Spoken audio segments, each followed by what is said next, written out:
Hey guys, it's Miller from MiddleDimes.com, and we're bringing you another article about college basketball.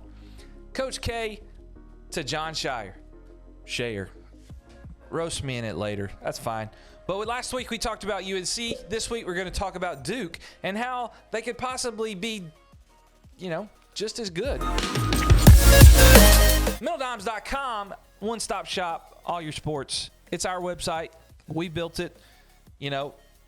Go check it out. Coach K didn't build a dynasty. He built an empire. The brand that is Duke University is synonymous with Krzyzewski. Probably said that wrong too. Even non-athletes want to be at Duke University for the lore that revolves around their men's basketball coach and his program. Just as UCLA is the house that Wooden built, Duke did the same thing by Coach K. The fear, perhaps, or the guilty pleasure that is Duke, like other historic programs, is will they falter when this legendary coach steps away? UCLA survives on the magic built by the wizard himself, but since Wooden's 10 titles that ended in 1973, there's only been one championship, which is now nearing its 30-year anniversary mark. Ben Howland was the best chance for renewed glory because he had Kevin Love, Darren Collison, some dude named Russell Westbrook. They were running the show, but an empty Final Four trip kept them from mimicking Wooden's perfection. Bob Knight got 3 ships in Indiana, but that last one was in 1987. And for anyone who's not a basketball aficionado, they barely recognize the Hoosiers for any more than just a crazy coach who threw a chair. Steve Reed, an excellent free throw shooter, will have the honors shooting the technicals. Looky here. Bobby Knight just threw his chair clear across the free throw. So what separates Duke, Coach K, and Jon Scheyer from just being another blue blood that levels out mediocre for the foreseeable future after their legend retires? They have a plan. Unlike UCLA, they just went and hired a hot shot in Bobby Bartow, who was good. He went 52-9, but he went to take UAB after like 2 years.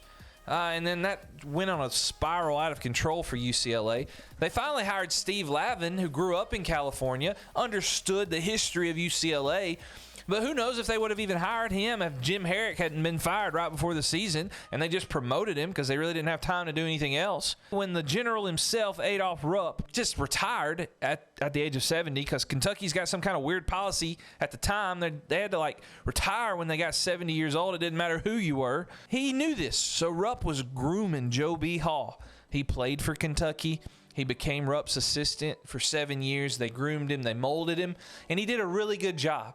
He won a championship. He got to 3 Final Fours, had a runner-up, all right? And, they even built a statue of Joe B. Hall because of what he did. And that's pretty impressive considering what Rupp did for the university as well. UNC kind of did the same thing with Roy Williams, but Roy Williams did go to Kansas first and then come back, and there was that whole deal. So Jon Scheyer is a lot like the Kentucky situation. He played for Coach K, won a championship under Coach K. He's been with Coach K as an assistant.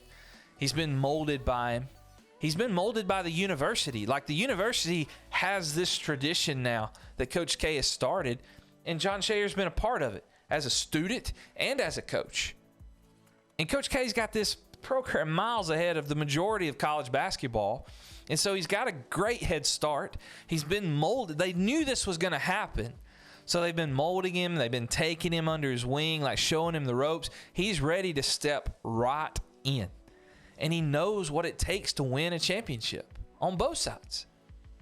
It'll be a little sad for Scheyer when he Googles himself in 40 years and he's just going to be that guy that took over for Coach K.